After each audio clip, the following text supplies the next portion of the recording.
마태복음 13장 24절부터 30절 말씀입니다. 한 절 한 절 교독하고 마지막 절은 함께 읽겠습니다. 예수께서 그들 앞에 또 비유를 들어 이르시되 천국은 좋은 씨를 제 밭에 뿌린 사람과 같으니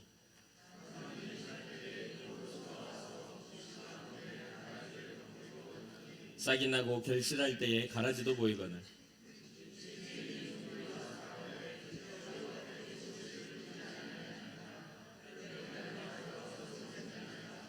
주인이 이르되 원수가 이렇게 하였구나. 종들이 말하되 그러면 우리가 가서 이것을 뽑기를 원하시나이까.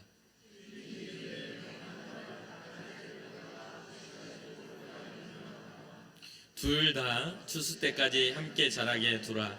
추수 때에 내가 추수꾼들에게 말하기를 가라지는 먼저 거두어 불사르게 단으로 묶고 곡식은 모아 내 곡간에 넣으라 하리라. 아멘.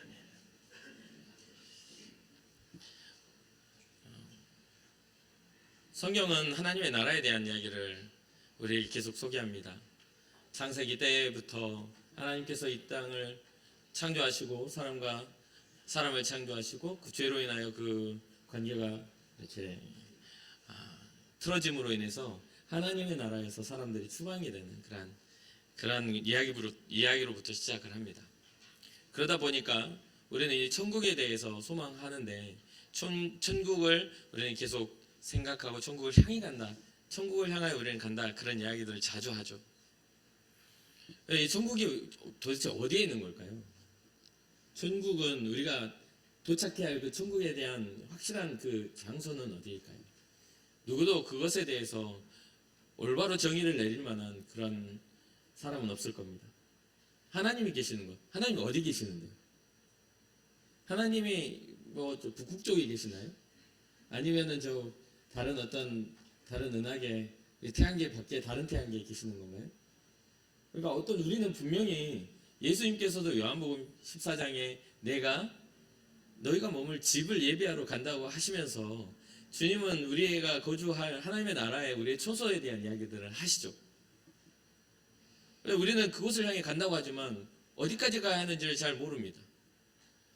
그러다 보니 우리의 마음속에 자리 잡고 있는 것은 천국이라는 그곳이 어떤 주소지 같은 느낌으로 물리적인 우리의 인생의 이런 것들을 이사가는 개념으로 우리는 생각을 할 수밖에 없는 우리의 한계가 있습니다.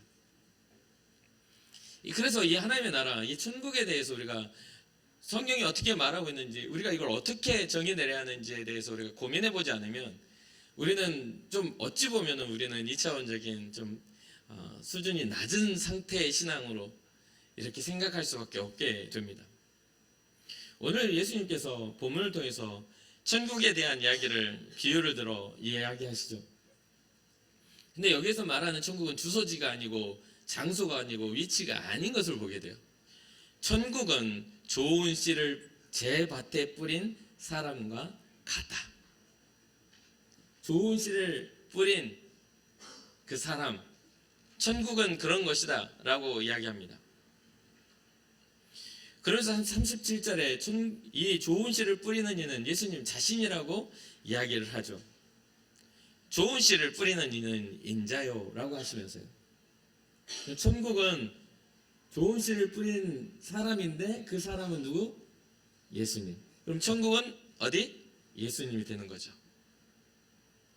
그러면 하나님의 나라인데 예수님은 사람이지 않습니까? 예수님은 하나님이시지만 뭔가 이렇게 인격적인 격체지 않습니까? 라고 이야기를 할 수가 있겠죠. 그런데 예수님이 자신을 어떻게 소개하냐면 요한복음 15장 1절에 이렇게 말씀하십니다. 나는 참 포도나무요 내 아버지는 농부라. 여기서 또 어떻게 연결이 됩니까? 예수님은 천국이신데 자기는 포도나무고 자기를 가꾸시는 이가 농부라고 이야기하면서 모든 권한과 그 열매를 맺게 하시는 모든 것들을 하나님으로부터 이렇게 하나님 아버지로 이렇게 이어가십니다. 그러면은 천국은 예수님이고 예수님은 또 하나님과 동등된 그 본체시니까 하나님이라는 이야기죠. 그러면 우리가 한번 다시 처음으로 돌아가 창세기의 천국이 무엇이었는지를 우리가 고민해 볼 필요가 있죠. 우리는 에덴이라는 상징적인 여호와의 동산이 있지만 그 여호와의 동산에서 쫓겨났던 그러한 것들의 본질은 안전한 곳에서 그 하나님의 거주하는 그 곳에서 밖으로 쫓겨나는 개념이 아니라 하나님과의 관계가 끊어진 개념이라는 것을 이해해야 한다는 거예요. 에덴에서 쫓겨났다고 해서 우리가 다 멸망할 자들이 아니라 하나님이 하나님과 동행한 자들에 대한 이야기들을 성경을 통해 했던 이것을 이해한다면 천국이라는 것은 단순한 장소의 문제, 우리의 삶에 유리하며 나그네와 같은 인생의 문제가 아니라 우리의 만족의 문제가 아니라 하나님의 역사와 하나님의 역사의 그 테두리 안의 문제라는 것을 잊지 말아야 되는 거예요. 그 말은 뭐냐면 온 우주를 하나님 창조하시고 하나님의 발등상으로 우리가 사는 곳을 만드셨는데 하나님의 소유가 아닌 곳이 없는데 이곳은 천국이 될 수가 없는 겁니까? 이것도 천국이 될 수 있고 우리의 죽음 위에 우리가 보지 못하는 그 나라도 천국이 될 수 있고 하나님의 통치 아래에 있는 그 모든 하나님의 세계가 천국이라는 거예요. 하나님의 세계가. 그러면 어떻게 하나님 만드신 이 땅을 우리는 천국이 아니라고 말하냐 이 말이에요. 이 땅마저도 포함해서 천국은 하나님의 모든 세계가 하나님의 천국인데 그 안에서 우리가 발견되어지는 것은 하나님과의 관계적 단절이 하나님과의 관계적 회복을 이루었을 때 우리는 천국의 백성이 될 수 있다는 겁니다.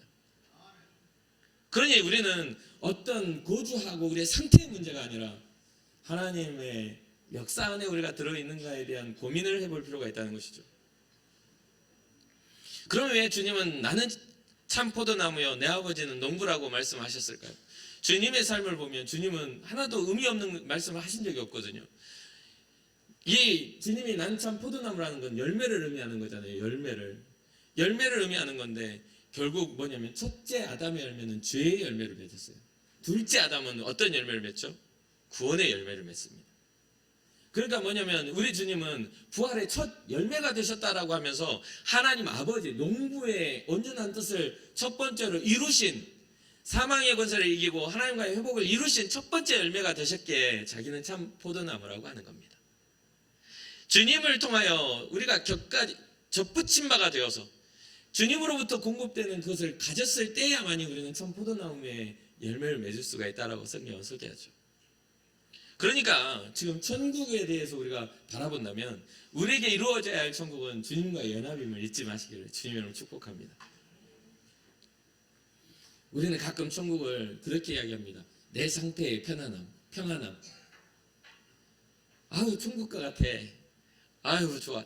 그럼 여러분들 그런 거 혹시 느끼셨습니까? 와 과거에는 뭐 여기에 그렇지 않으신 분들도 있겠지만 과거에는 좋지 않은 집에 진짜 작은 집에 막 아이들과 함께 살다가 열심히 노력해가지고 좋은 집을 딱 들어가니까 이곳이 천국이로구나.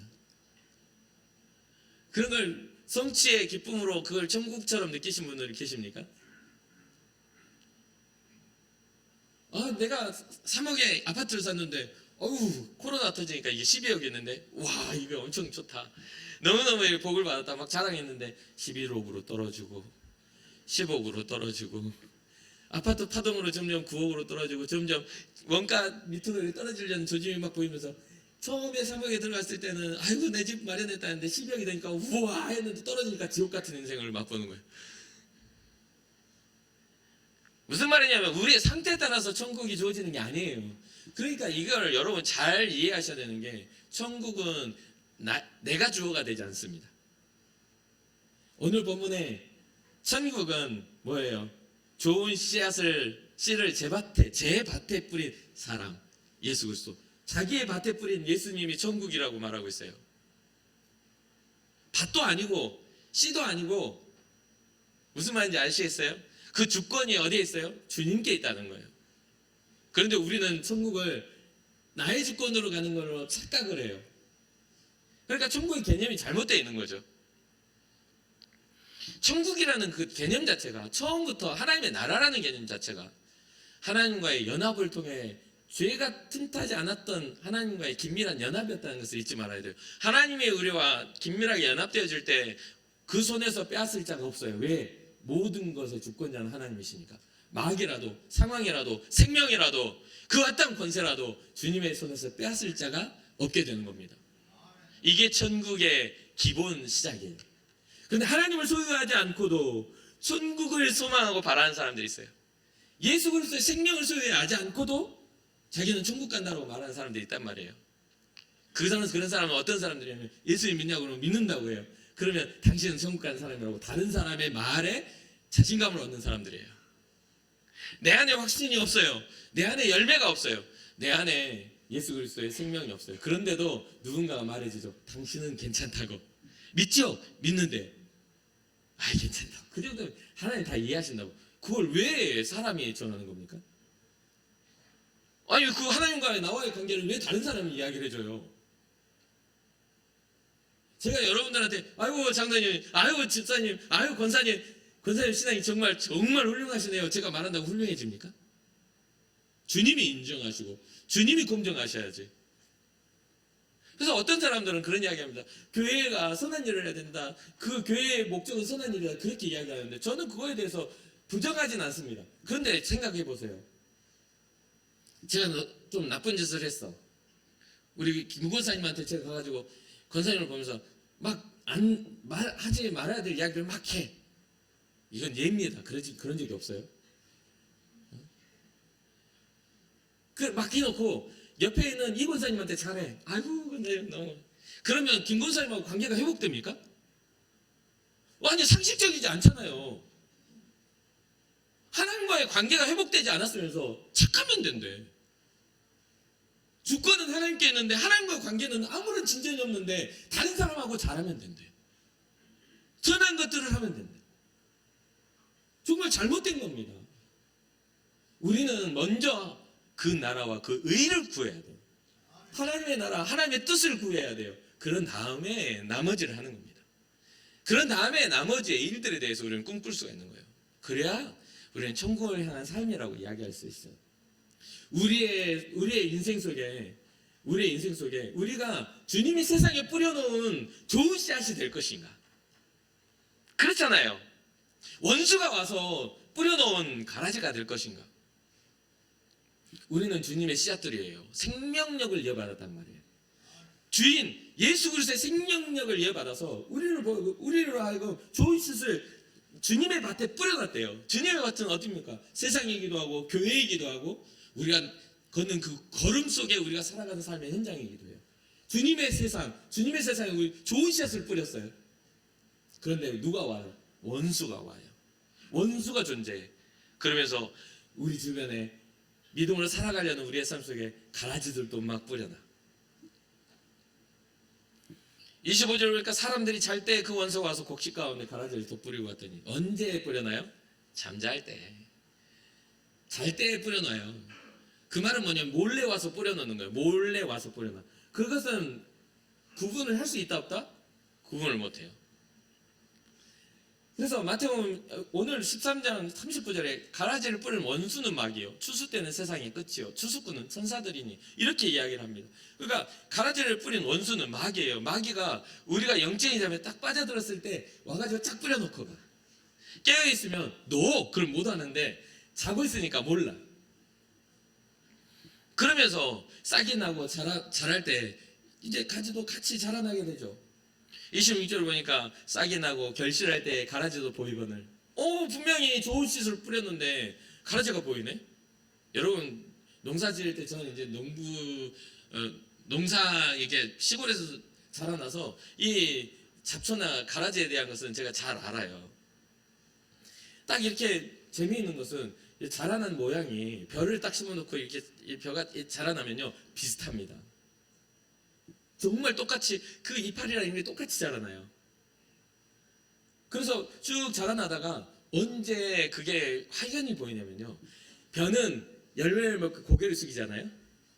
가라지는 열매가 없으니까 활짝 펴요. 얼마나 화려한지 몰라. 그러니까 그런 부분들에 있어서 우리는 굉장히 모르고 있다가 막 이렇게 점점 힘을 얻어. 벼는 점점 열매를 맺을 때 벼는요 점점 시들어가요. 열매의 모든 에너지를 뺏겨. 근데 가라지는 열매를 맺지 않으니까 갈수록 푸릇한 강한 이파리, 강력한 것을. 그래서 가라지의 모양은 나중에 이렇게 돼요. 벼는 이렇게 돼요. 교회 안에서 이렇게 된 사람 조심하세요. 가라지예요. 가라. 조심해야 돼요. 진짜 믿음의 열매는 겸손과 하나님 앞에서 그 선한 열매를 위하여 우리가 그 모양을 만들어가는 건데, 그렇잖아요. 주님이 좋은 씨앗을 뿌려놨을 때는 그 좋은 씨앗의 곡식의 결과는 좋은 열매인데, 열매는 없고 무성하니 화려하게 펴 있어요. 그럼 그걸 딱 보는 거예요. 그러니까 27절에 집주인의 종들이 와서 말하되, 주여 밭에 좋은 씨를 뿌리지 아니하나이까? 그런데 가라지가 어디서 생겼죠? 언제 생긴 거예요? 잠잘 때 생긴 거예요. 원수가 와서 뿌려놓는 거예요. 누가 알 수가 없어. 그래서 자라날 때는 이게 곡식인지 가라지인지 구분이 안 돼. 나중에 열매로서 그게 확증되는 거예요. 그러니까 28절에 주인이 이르되 원수가 이렇게 하였구나. 종들이 말하되, 그러면 우리가 가서 이것을 뽑기를 원하십니까?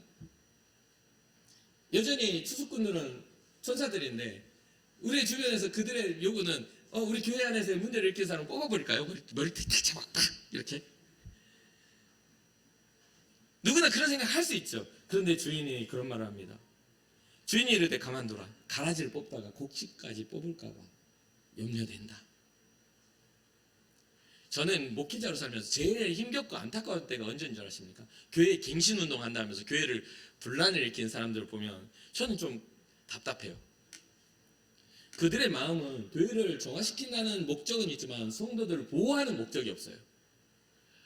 그들이 하는 행동들을 통해서 얼마나 많은 사람들이 교회를 떠나고 상처를 입고 괴로워하는 줄 아십니까? 도대체 누구를 위하여? 누구를 위하여 교회는 갱신돼야 합니까? 진짜 교회 갈 때 갱신되려면 교회 갱신운동은 기도로 일어나요. 역사적으로 교회 갱신은 기도로 일어나요. 법적인 투쟁이나 너 잘못했지 그 인정받는 걸로 일어나지 않아요. 누가 봐도 우린 주님 앞에서 자기 자랑할 수 있는 정의로운 사람은 아무도 없어요. 잘못했지 해서 나 잘못한 거 없어 하는 사람은 대부분 마귀야. 다 잘못했어요. 모든 사람은 죄를 범하였으며 하나님의 영광에 이르지 못하는 것이 성경이 우리에게 규명하는 우리의 본질입니다. 그런데 도덕적인 잘잘못, 인간관계의 잘잘못, 교회의 개념의 어떤 그 기준의 잘잘못, 맞죠? 당연하죠. 교회가 잘못할 수밖에 없죠. 세상에 있는 사람들이 교회에 모여있는데, 주인들이 모여있는 곳에서 죄가 드러나지 않을까요? 당연하게 이곳은 주인들이 와가지고 주님의 복음 안에서 그 죄를 용서받고 구원받는 자리인데 어떻게 거룩한 자들만 앉아가지고 있습니까? 여러분 뭐 잘못했다고 그럴 것 같으면은 그게 목회일 것 같으면 제가 여러분들 조사하고 다녀야지. 사설 탐정이라도 해가지고. 근데 그럴 필요가 없어요. 왜? 모든 죄를 용서하신 주의 은혜가 이 교회를 사로잡고 있기 때문입니다. 교회의 머리는 예수 그리스도예요. 예수 그리스도가 천국이에요. 예수 그리스도가 우리에 있을 때만이 우리는 온전해지는 거예요. 뭐 잘잘못을 따져가지고 주님 앞에서 뭐 정의를 세우는 것 같다? 한번 성경을 잘 보십시오. 주님이 잘잘못을 따져서 하나님의 구원을, 하나님의 역사를 일으키셨나요? 주님은 자신의 희생을 통해, 주님 앞에 온전히 드려지는 희생의 제사를 통해 우리의 죄를 용서하셨잖아요. 그런데 왜 이제 우리가 살아가는 지금 우리가 교회 갱신운동에 뭐네요? 진짜 교회 갱신운동 하고 싶으신 분들은 금식하며 울며 기도해야 돼요. 하나님의 말씀, 하나님의 뜻이 무엇인지를 주의 깊게 살피며 연구해야 돼요. 사람들이 이야기하는 내용들이나 교회는 이래야 돼. 교회는 이래야 돼가 왜 그 사람의 입에서 나옵니까? 교회는 이래야 되는 성경을 통해서 우리가 발견해야지. 그래서 제가 목회를 하다가 진짜 많은 문제들을 가진 교회들을 이렇게 찾아가면 가만히 있잖아요. 그러면 여기에서부터 성령의 충만한 뜨거움이 나오는 게 아니라 화가 아지랑이처럼 피어나는 권사님들이 찾아와요. 이렇게. 저 멀리서부터 보여. 뭐가 저렇게 또 화가 나가지고 그렇게 또 이렇게 아지랑이 피어나는 그 직분자들이 와. 장로님이 오고 뭐 그 수준에 맞겠죠. 장로님은 목사님 때문에 열받고, 권사님은 장로님 때문에 열받고, 안수희 집사님은 또 장로님 때문에 열받고, 성도들은 또 집사들 뭐 목사님의 잘못된 것도 보고 실망하고, 교회에 실망하고, 무슨 실망하고, 다 화난 사람 다 실망이야. 다 실망. 근데 그 실망의 기준은 어디냐면 내 마음에 있어요. 내 마음에 있어. 내 기분이 괜찮으면 나쁜 것도 눈 감아줄 수 있어. 내 기분이 안 좋으면 좋은 것도 찔러버리고 말아. 그게 당연하게 그렇게 자리 잡고 있어요. 교회는 그렇게 돼 있습니다. 그래서 그걸 인정을 해요. 저는. 그러면 저는요, 저는 하나님의 방법을 알아요. 제가 말씀드리고자 하는 건 그거를 깨달았어요. 그래서 화가 나가지고 이렇게 오시는 분들한테 딱 오면요, 저 느헤미야 기도부터 시작해요. 주여, 오늘 제게 할 말을 주시옵소서. 내 마음을 지혜롭게 하시고 내 입술을 지혜롭게 하시고. 저 진짜 이 기도를요, 한 목회하면서 한 20몇 년을 한 것 같아요. 내 마음을 지혜롭게 해주십시오. 내 입술을 지혜롭게 해주십시오. 그럼 성경이 말하는 지혜는 무엇입니까? 여호와를 경외하며. 성경이 말하는 내 입술에 나가야 할 지식은 무엇입니까? 여호와를 경외함입니다. 그러면 내가 어떠한 것을 선택해야 돼요? 그 만남을 통해 주님이 경외함을 받으실 수 있도록 내 마음을 지혜롭게 해주십시오. 와가지고 나를 욕해도 내가 화나지 않도록 주님 역사해 주십시오. 와가지고 오면 딱 들으면 아유 권사님, 여러분들이 저를 이렇게 강단 밑에서 만나면 알겠죠. 저는 되게 텐션이 좀 조용해요. 개인적으로 만나면 이렇게 좀 밝지 않아. 그래 올 때부터 아주 아유 권사님 오늘도 이렇게 은혜스러운 얼굴을 보여주셔서 감사. 믹스커피 한 잔 드실? 커피 한 잔 드실? 이렇게. 그럼 막 그러면 힘이 빠져. 이게 손바닥이 마주쳐야 승질도 내고 누굴 욕하고 그러면 이제 좋아가지고 막 하면은 막 하는데 그래 놓고 커피 한 잔 마시고 이제 그때부터 마음 딱 정리하고 이제 욕하기 시작해. 목사님 내가 말 안 하려고 그랬는데 대부분 그렇게 이야기해. 그러면서 막 뭐가 어떻고 뭐가 어떻고 뭐가 마음에 안 들고 뭐만 그런 이야기야. 아 그러시냐고. 아 그러셨겠다고. 아이고 그러셨냐고. 여러분 함께 기도해 보자고. 근데 그렇게 불평하시는 분들은 같이 기도하자냐고 그렇게 싫어해요. 맨날 목사님 오면 맨날 기도하자 그러냐고. 그게 정답이니까. 주의 뜻을 물어야 주님의 일을 하는 거죠. 그러니까 무슨 어려운 일을 당하면 우리는 주의 뜻을 물어야 되는데 내 감정으로 처리하면서 주님의 뜻인 것 마냥 이야기를 해. 한 번도 물어본 적이 없어. 대답을 들은 적도 없어. 주님이 그렇게 한 적도 없어. 내 마음의 껄끄러움을 그냥 해결하기 위한 것을 주님의 뜻인 것 마냥 이야기를 해. 그런 사람들이 가라지예요. 가라지라고. 화려해. 뭐를 잘하라. 하지만 움직이지 않아. 성경을 잘 보십시오. 바리새인과 서기관과 율법학자들의 이야기를 봐요. 말은 정말 잘해. 아주 그냥 이 산을 들어 저 산으로 그냥 저 바다로 그냥 던질 것 같이 말은 잘해. 그런데 그들의 삶은 털럭도 움직이지 않아요. 사랑하는 성도 여러분, 우리 주인의 마음이 느껴지십니까? 가만둬. 그 가라지 뽑다가 곡식도 뽑힐까? 진짜 교회 안에서 제가 다툼을 싫어하는 이유가 다툼을 뽑아내려다가 다른 성도들이 상처를 받는 걸 너무 많이 봤기 때문에 그래요. 그래서 그럼 가운데 서가지고 하지 마세요. 이쪽 마세요. 그리고 그렇게 막 화내고 가잖아요. 그러면 그 상대편 권사님 또 아지랑이 피워서 와. 그 사람이 막 쏟아내고 막 그 권사님 어쩌죠 하고 갔는데 그 반대편 권사 와가지고 또 똑같이 믹스 커피 한 잔 드실? 똑같은 멘트를 하면서 또 거기서 막 쏟아내. 그러면 아 그러셨군요. 그러셨겠다고. 누가 사람 잘못한 사람이 없어. 다 자기는 옳대요. 그런데 그냥 두라고 하신 그 말씀에 이유가 있어요. 야고보서 5장 7절에 그러므로 형제들아 주께서 강림하시기까지 길이 참으라. 농부가 땅에서 나는 귀한 열매를 바라고 길이 참아 이른 비와 늦은 비를 기다리나니. 이른 비와 늦은 비가 뭡니까? 은혜죠. 하늘부터 내리는 은혜를 기다리나니. 무엇을 위하여? 열매를 위하여. 좋은 열매를 맺기 위해서 농부가 참고 있어. 열매를 위하여. 그럼 주님의 보호는 가라지를 보호하는 걸까요? 곡식을 보호하는 걸까요? 곡식을 보호하는 거예요. 그러면서 결과를 이야기해 주시는데 30절 둘 다 추수 때까지 함께 자라게 두라. 추수 때에 내가 추수꾼들에게 말하기를 가라지는 먼저 거두 불사르게 단으로 묶고 곡식은 모아 내 곡간에 넣으리라. 여기서 천국의 의미가 나오죠. 내 곡간. 예수님의 곡간에 우리가 들어가야 되는 거예요. 가라지에서 묶여가지고 불태워지는 곳에 방치되는 것이 아니라 예수님의 곡간에 우리가 들어가는 그 하나님의 나라. 천국은 그런 거야. 목사님 저도 제가 정말 심각하게 이러한 것들을 묵상하며 고민하며 삽니다. 그냥 이 자리에 서서 이야기하는 거 그냥 있는 게 아니에요. 정말 많은 고민을 해요. 마태복음 27장 15절에 거짓 선지자들을 삼가라. 양의 옷을 입고 너에게 나오나 속에는 노략질하는 일이라. 거짓 선지자들, 복음이 아닌 다른 것들을 진리인 것처럼 말하는 사람들을 삼가해. 그들은 양처럼 보이지만 노력하는 이리들이야 라고 이야기해요. 마태복음 24장 11절 거짓 선지자가 많이 일어나 많은 사람들을 미혹하겠으며 괜찮아. 주님의 복음 아니어도 괜찮다고 위로해주고 서로 관계를 위해서 그냥 멀쩡히 넘어가는 거예요. 관계를 위해서 못해도 그냥 넘어가는 거예요. 그것은 목회자의 몫이 아니에요. 못하는 것들은 하나님 앞에서 다시 한번 조심스럽지만 주님은 이런 것을 원하세요라고 말해줄 수 있어야 돼요. 진리를 붙잡은 자라면 사람과의 관계도 원활하게 정말 사랑함으로 해야 되지만 주님의 말씀을 언제 전할 수 있는 용기가 필요한 겁니다. 마태복음 24장 24절 거짓 그리스도들과 거짓 선지자들이 일어나 큰 표적과 기사를 보여 할 수만 있으면 택하신 자들도 미혹하리라. 큰 기적과 큰 기사들 여러분 따라가지 마세요. 그것은 하나님 나라를 소개하는 소개의 전주곡에 불과해요. 본체가 아니에요. 큰 기적은 예수 그리스도예요.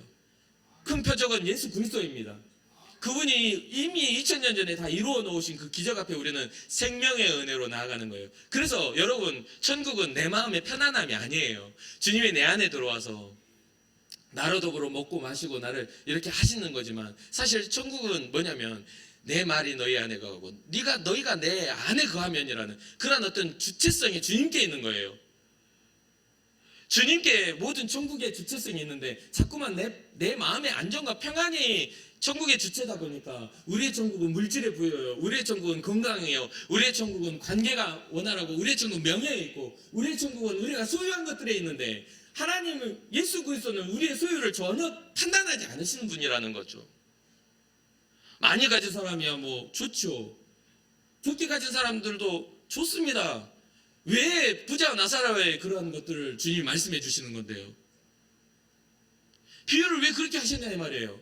부자가 목적이면 다 부자로 살아야 됐는데 우리 이 땅에 와가지고 다 우리나라가 기독교가 와가지고 부강해야 됐다. 이 나라가 하나님 복을 주셔서 이렇게 됐다. 맞는 말입니다. 그런데 그거보다 더 원칙적이겠어요. 이 나라가 기독교 예수 그리스도의 생명의 나라가 됐다는 것을 먼저 해야죠.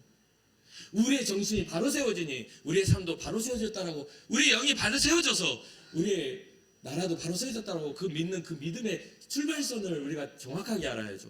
그러면 요즘 보십시오. 믿음이 점점 사라져가고 있어요. 이 땅에 믿음이 사라져간다고. 이 땅에 젊은이들이 믿음의 터전에서 사라져가요. 그러면 우리의 근본이 바른 정신이 사라져간다면 이 땅에 우리의 세워짐이 점점 무너져간다라고 생각할 수 없겠습니까?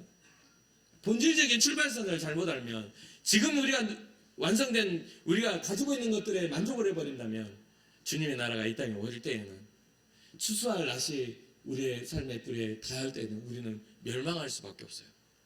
열매 하나 없이. 그러니까 우리는 정말 깨어서 경성에서 기도해야 해요. 우리의 자세, 우리의 신앙의 태도를 주님과 연합되어 있는 우리의 태도가 나로부터 출발이 아니라 주님의 은혜로부터 우리가 간다는 것을 잊지 말아야 되는 것이죠. 베드로서 2장 1절 그러나 백성 가운데 또한 거짓 선지자들이 일어나 낯섰나니 이와 같이 너희 중에도 거짓 선생들이 있으리라. 그들은 멸망하게 할 이단을 가만히 끌어들여 자신들을 사신 주를 부인하고 임박한 멸망을 스스로 취하는 자들이라. 요한일서 4장 1절을 보면 사랑하는 자들아 영을 다 믿지 말아라. 오직 영들이 하나님께 속하였나 분별하라. 많은 거짓 선지자가 세상에 나왔습니다. 여러분들이 성령의 사람이 되어야 돼요. 예수의 영으로 여러분들은 충만해져야 됩니다. 제가 마지막으로 이제 고민해봤어요.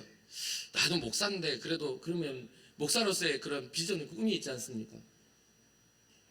그러면서 생각했던 게 나는 성공적인 목회자가 되고 싶다라는 생각을 많이 해왔었어요. 그렇지 않겠어요? 여러분 사업을 하면 사업이 잘 되는 사장님을 꿈꾸지 사업이 망하는 사장님을 꿈꾸지는 않을 거 아니에요. 그래서 성공적인 목회자가 무엇이냐는 꿈을 꾸고 지금까지 계속해서 달려왔는데 혼자서 생각해보니까 나는 제가 인천 궁곡교회 담임목사로 왔는데 인천 궁곡교회 부흥? 이 부흥하면 성공적인 그런 목회자가 되나? 아니면 은혜롭게 하는 설교? 이런 것들을 목회적 성공이라고 할까요? 목회적인 성공을 말한다면요? 그리고 그렇게 생각하면서 묵상하면서 그럼 예수님은 어떠한 것을 예수님의 부흥은 무엇이지라고 제가 고민을 해봤어요. 예수님은 어떻게 하나님의 일을 이루었는가 고민을 해봤더니 예수님의 유통기한 되게 짧더라고요. 예수님이 이 땅에서 이루어갔던 그 삶의 유통기한이 짧더라고요. 예수님의 부흥은 죄와의 싸움에서 승리였습니다.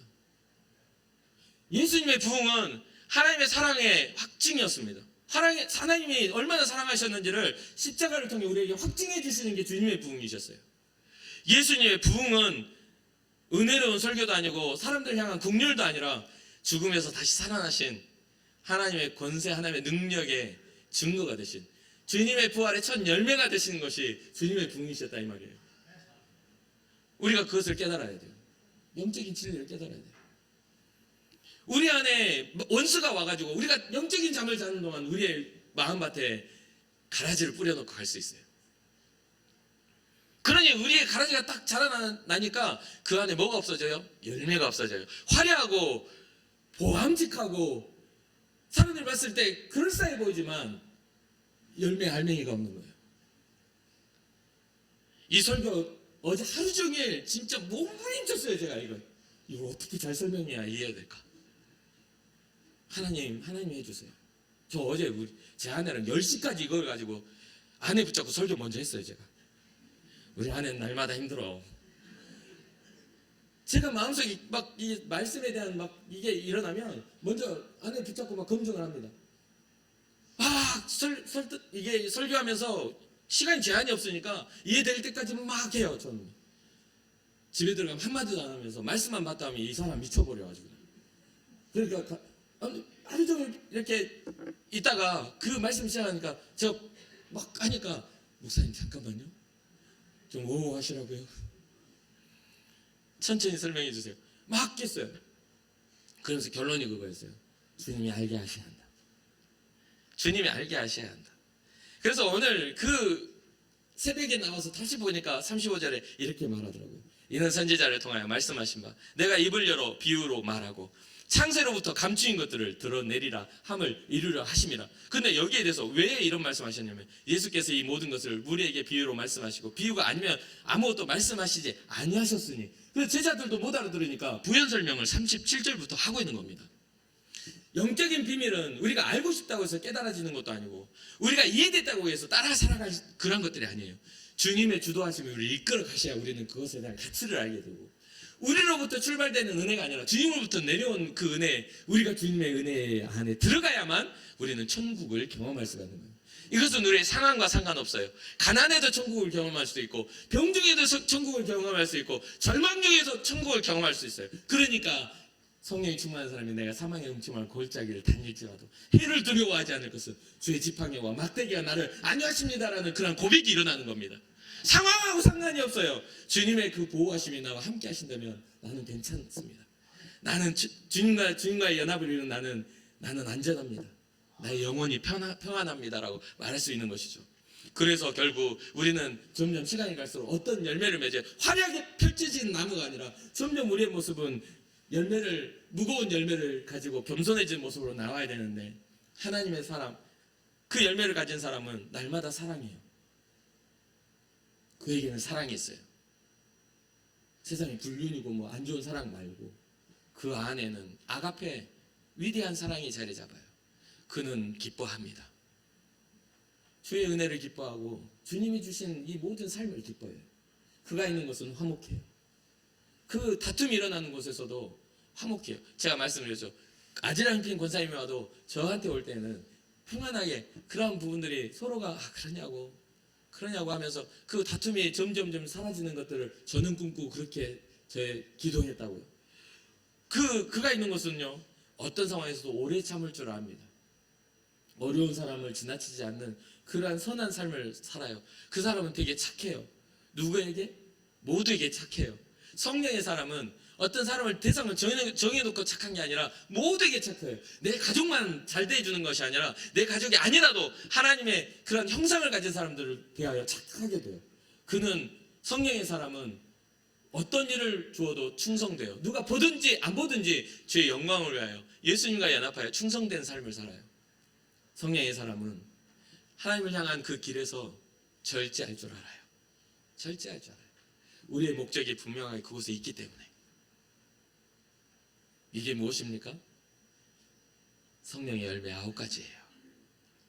하나님의 사람이라면 이 9가지의 열매를 가지고 있어야 됩니다. 그것이 바로 우리로 하여금 영적 겸손함을 갖게 하고 영적 실력을 얻게 해요. 마귀가 우리의 그 모습을 보며 감히 틈타지 못할, 우리가 이러한 성령의 열매를 가지고 있으면 가라지는 금방 들통 나고 말죠. 가라지와 곡식의 차이는 이 열매에 있기 때문에. 사랑하는 성도 여러분, 혹시 우리는 혹시나 곡식이 아니라 가라지로 심겨져 있지는 않습니까? 그러면 큰일 날 일이잖아요. 그렇다면 가라지와 같은 우리의 인생을 변화시켜 하나님의 위대한 곡식 열매 맺는 삶을 살게 하시는 그분 앞에 나아가 우리의 모든 죄를 다, 우리의 본질을 다 해결하고 오직 심령으로 새롭게 되어 하나님의 의와 진리의 거룩함으로 새 사람을 입은 그런 믿음의 삶을 꿈꿀 수 있는 여러분과 제가 되기를 주님으로 축복합니다. 어렸을 때 제가 찬양 불렀었는데 우리 어른들은 잘 알 것 같아요. 청년들은 잘 모를 수도 있는데 옛날에 어렸을 때 주일학교 찬양, 이런 찬양이 있었어요. 여러분 아시는 분들도 있을 겁니다. 예수님 때문에 형제를 사랑합니다. 예수님 때문에 자매를 사랑합니다. 예수 예수 예수 예수 예수 예수 예수님 때문에. 선생님 감사해요. 여기에 주어를 보세요. 누구 때문에 형제를 사랑하죠? 예수님 때문에. 예수님 때문에 자매를 사랑하고, 예수님 때문에 우리의 인생이 복을 받고, 예수님 때문에 우리의 삶에 아름다운 열매가 맺는다는 거예요. 내가 노력해서가 아니라, 내가 자격이 있어서가 아니라, 나의 의를 가지고 하는 것이 아니라 예수 그리스도 때문에. 그러니까 오늘 하루 예수님 때문에 여러분들의 가정을 사랑하고, 남편을 사랑하고, 자녀를 사랑하고, 여러분 주어지는 어떤 회사 안에 동료들을 사랑하고, 여러분들의 인생을 정말 하나님의 형상이라고 보여주는 사람들을 예수님 때문에 사랑하시고, 멸망받고 죽어갈 가라지와 같은 인생이 있다면 그를 위하여 기도하여 그의 삶이 변화되어 오직 새롭게 되어 구습을 벗어버리고 새 사람을 입을 수 있는 축복의 통로가 여러분들이 되시기를 주님의 이름으로 축복합니다. 끝으로 제가 그래요. 문을 열고 열고 들어가라고 문을 만들어요. 그렇죠? 근데 이게 내 집이야. 내 집에 내가 앉아있고 문이 있어요. 문이 없는 집은 없죠. 있는데 이렇게 배달시켜가지고 뭐 배달 왔어요 그러면 열어줄 수 있어요.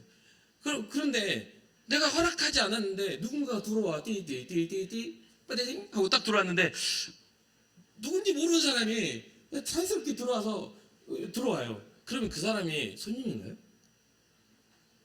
그 사람 보면서 아유 오셨냐고 그러면서 맞이해 줄 사람은 세상에 아무도 없어요. 어떤 문이든지 간에 허락을 받아야 들어갈 수 있는 거예요. 천국 문이 그래요. 주님의 허락을 받지 않고서 들어갈 수가 없는 길이에요. 주님과의 관계를 소통하지 않고는 안 된단 말이에요. 주님 우리한테 야 짜장면 좀 배달시켜 가져와봐. 그럼 짜장면 좀 하다가 주님 짜장면 왔어요 해야 되는데 그냥 무턱대고 들어갈 수 있는 데가 아니라 이 말이에요. 천국은 그런 거예요. 주님과의 관계.